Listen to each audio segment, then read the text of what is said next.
Praise the Lord. இன்னைக்கு தேவனுடைய வார்த்தை சங்கீதம் 147 அதிகாரம் அதனுடைய 6வது வசனம். கர்த்தர் சாந்த குணம் உள்ளவர்களை உயர்த்துகிறார், துன்மார்க்கரை தரை மட்டும் தாழ்த்துகிறார். சாந்த குணம் உள்ளவர்களை கர்த்தர் உயர்த்துகிறார். சாந்தம்னா அமைதி, பொறுமை, இச்சை அடக்கம், எல்லாமே வந்துருங்க. தமிழ் அந்த ஒரு சொல்லுக்கு தமிழ்ல 1000 அர்த்தங்கள் உண்டு. பொறுமை, சாந்தம், தயவு, மன்னிக்கிற குணாதிசயம், எல்லாவற்றையும் அந்த சாந்தம் அந்த ஒன் வேர்டுக்குள்ள அடங்கிடும். இங்கிலீஷ்ல சொல்ல போனோம்னா ஹம்பிள்னஸ், ஹம்பிள், தாழ்மைன்னு சொல்லுவாங்க சில பேர். ஹம்பிள், தாழ்மை, எல்லாமே வந்துருங்க. அந்த சாந்த குணத்துக்குள்ளாக எல்லாமே வந்துடும். நீங்கள் இங்கிலீஷ் பைபிளில் எடுத்து பார்த்தீங்கன்னா சாம்ஸ் 147:6 அந்த சாந்தம் அப்படின்றதுக்கு டிரான்ஸ்லேட்டாக இங்கிலீஷ் பைபிளில் நீங்கள் ரெஃபர் பண்ணலாம். சாந்த குணம் அப்படின்னாலே அது ஒரு வார்த்தை. அமைதி, பொறுமை, தயவு, மன்னிக்கும் குணாதிசயம், அண்ட் இன்னும் சொல்ல போனால் எல்லாமே அடங்கிடும். அந்த சாந்தம் அப்படின்னாலே பொறுமை, எல்லாமே அடங்கிடும். கர்த்தர் சாந்த குணம் உள்ளவர்களை உயர்த்துகிறார். சாந்த குணம் உள்ளவர்களை ஏன் அவர் உயர்த்த வேணும்? ஏன் அவர் உயர்த்த வேணும்? பைபிள்ல அநேக பரிசுத்தர்கள் சாந்த குணமா இருந்தாங்க, அவங்கள ஆண்டவர் உயர்த்தினார். தவறி போகும்போது சில பல தவறுகளை உணர்ந்து அவங்க இதில் ஆண்டவர் நமக்கு இதுதான் சொல்லி கொடுத்துருக்காரு அப்படின்னு சொல்லி ஆண்டவர் வழியில போகும்போது அவர் உயர்த்துவார். ஆண்டவரோட வழி அது சத்தியம். அவரே வார்த்தையானவர். இந்த வார்த்தை அவரானவர். இந்த வார்த்தை இயேசு கிறிஸ்து. அவரை நம்ம ஃபாலோ பண்ணும்போது அவருக்குள்ள அந்த குவாலிட்டி இருந்துச்சா? ஆமாங்க. நம்ம ஆண்டவர் மனுஷ சில விஷயங்கள் சொல்லிட்டு தவறிடுவோம். ஆனா நம்ம ஆண்டவர் வாக்கு மாறாதவர். அவர் சொன்னதை செய்வார், சொன்னதை செய்து முடிப்பார். சொல்லாத ஒண்ணு செய்யவே மாட்டார்.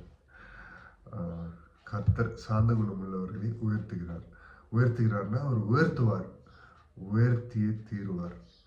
சாந்த குணம், பொறுமையா, சாந்தமா, எல்லாரிடத்திலும் தயவா, அன்பா, அந்த சாந்த குணம் உள்ளவர்களாய் இருக்கிறதுக்கு நம்ம ஆண்டவர் ஒரு எக்ஸாம்பிள். நம்ம ஏன் மனுஷங்களை எக்ஸாம்பிளா எடுத்துக்கணும்? அவருடைய அடிச்சுவட்டை ஃபாலோ பண்றாங்க, அவரை தானே எக்ஸாம்பிளா எடுத்துப்பாங்க. ஸோ அவரே எக்ஸாம்பிளா எடுத்து வச்சு சொல்றேன். அவர் சாந்த குணம் உள்ளவர். அவர் இந்த பூமியில வாழ்ந்தாருங்க. அவர் கோவப்பட்டாரு. எப்போ கோவப்பட்டாரு? தேவாலயத்தை அங்க விற்று அப்படி இருக்கும்போது கோவப்பட்டார். அவர்கிட்ட அந்த டைம்ல சாந்தம் இல்லையா? சாந்தம் இருந்துச்சு.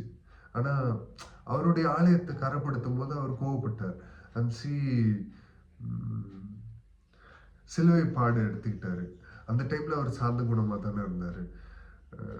என்னுடைய பாவங்களுக்காக அவர் அடிக்கப்பட்டாரு. அந்த டைம்ல சாந்த குணமா தானே இருந்தாரு. நிறைய சொற்களை கொண்டு அவரை அடிச்சாங்க. வாரினால் அடிச்சாங்க. ஆனா அதுக்கு முன்னமே அந்த ஊழியத்தின் தொடங்கும் போதே அவரை சொற்களை வச்சு அடிச்சாங்க. நிறைய வேதனை. நம்ம எல்லாம் என்ன வேதனை படுறோம்? நம்ம ஒன்றும் இல்லைங்க. அவர் நிறைய காயங்கள் நமக்காக கொண்டார். நிறைய வார்த்தைகள், மனித ரூபமா பிறந்து அவர் வாழும்போது நிறைய வார்த்தைகள், தூஷணமா, அவருக்கு ஏளனமான வார்த்தைகள் எல்லாம் வந்துச்சு. ஆனாலும் நான் தேவன் அப்படின்னு சொல்லலையே. அவர் வாழ்ந்துட்டு அதுக்கப்புறம் சொன்னார்ல, நீங்கள் நினைப்பதுபடியே அப்படின்னார்ல. சிஷ்டாங்கமாய் வெளிப்படுத்தியிருக்குங்க இந்த பைபிள். நம்ம கையில சுமக்கிற இந்த பரிசுத்த வேதாகமும். இது பரிசுத்தாவியானவரால் அருளப்பட்டது. டிஃப்ரெண்ட் பர்சன்ஸால அருளப்பட்டது. ஆனா எல்லாத்தையும் கோர்த்து பார்க்கும்போது எல்லாத்துக்கும் மீனிங் இருக்கு. எல்லாமே ஒன்றோடு ஒன்று இணைக்கப்பட்டிருக்கிறது. கிறிஸ்து, அவர் ஜீவன் உள்ளவர், அவர் சாந்த குணம் உள்ளவர். அவர் இன்னைக்கு ஒரு வார்த்தை சொல்றார், கர்த்தர் சாந்த குணம் உள்ளவர்களை உயர்த்துகிறார். தாவீது பாடின சங்கீதம்.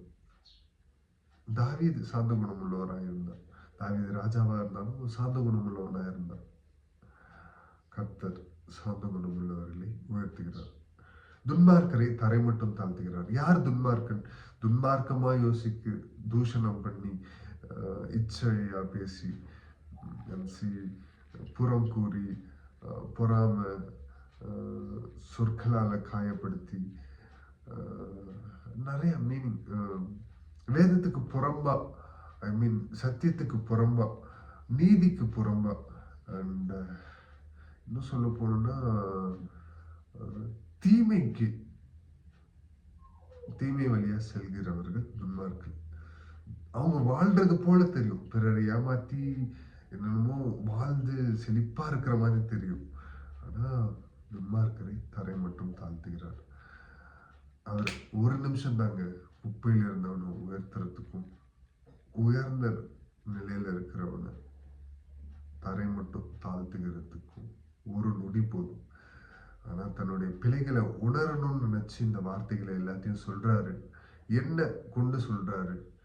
தயவா நம்ம எல்லாரும் அர்ப்பணித்து ஜெபிப்போம். மகா இரக்கமும் கிருபையும் நிறைந்த எங்கள் நல்ல தகப்பனே, இயேசுப்பா, உம்முடைய வார்த்தைக்கு, இயேசுப்பா, உம்முடைய வார்த்தைக்கு அடிபணிந்து, இயேசுப்பா, எங்களுக்கு அந்த மனத்தாழ்மையை, இயேசுப்பா, அந்த சாந்த குணத்தை எங்களுக்குள்ளாக தாங்க தகப்பனே. சாந்த குணம் உள்ளவர்களாக எங்களை மாற்றி, இயேசுப்பா, உயர் ஸ்தலங்களுக்கு எங்களை நீர் கரம் பிடித்து வழிநடத்தி செல்வீராக தகப்பனே. இயேசுப்பா, எங்கள் இடத்துல இருக்கிற பிழைகள், குற்றங்குறைகள் எல்லாம் தயவாய் ஒரு விசை கூட தூய்மையுள்ள உம்முடைய பரிசுத்த ரத்தத்தால் எங்களை கழுவி தூய்மைப்படுத்தி, குறைவுள்ள பாத்திரம் நாங்கப்பா, நிறைவானவர் நீர் எங்களை வழிநடத்தி செல்லுங்க. எங்களுக்குள்ளாக கடந்து வாங்க.